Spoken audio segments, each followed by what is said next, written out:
It's big, it's fun, and it's free. The Boston Sculptors Gallery has staged a new sprawling show outdoors at the Christian Science Plaza. Jared Bowen takes us there.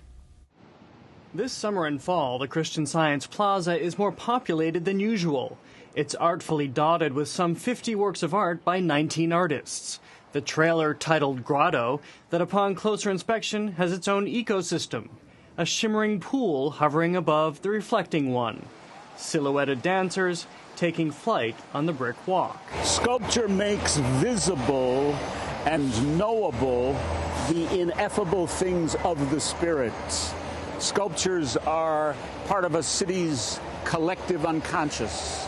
They are these big, massive forms that are the backdrop, that sit, stand, wave, lie down in our midst like indispensable family members. To celebrate its 20th anniversary as a working group, the Boston Sculptors Collective has assembled Convergence, a juried show of public sculpture designed in partnership with the church for the most optimal use of its very expansive space, says sculptor Murray Dewart. So what was the aim in the Convergence?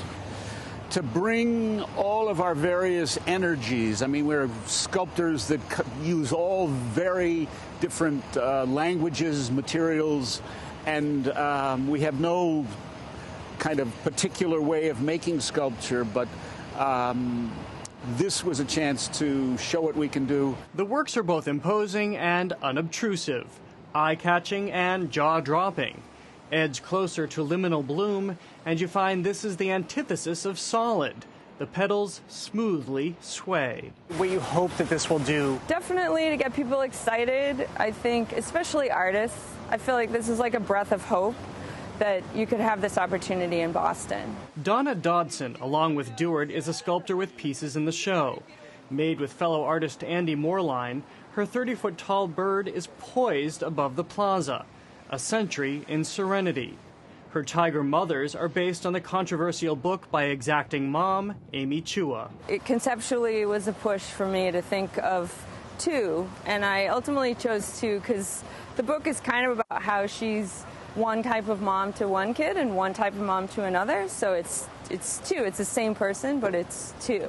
And located on one corner of the plaza, Dewart's One Bright Morning serves as a gateway to the show.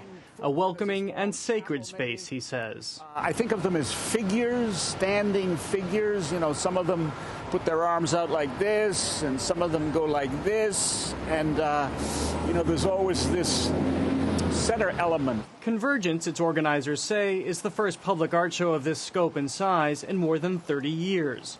Their hope is that this is the beginning of the new. I thought about all the pieces in this particular show, and every single one, almost everyone, has this meditation on the natural world. Art grows from nature, and also art grows from other artists. So that's the key piece of why we work in the city and we work together. We work in the silence of our studios. What makes us artists is that we feel the pressure to take something out of silence. That's accomplished here, where the silence has become a symphony, a much-needed one. And Jared Bowen is here. This looks fantastic. But, you know, you were down there with the sculptors, though. If you just go down there, regular Joe and Jan, and you walk around at the Christian Science Church, who explains everything to you? Are there booklets?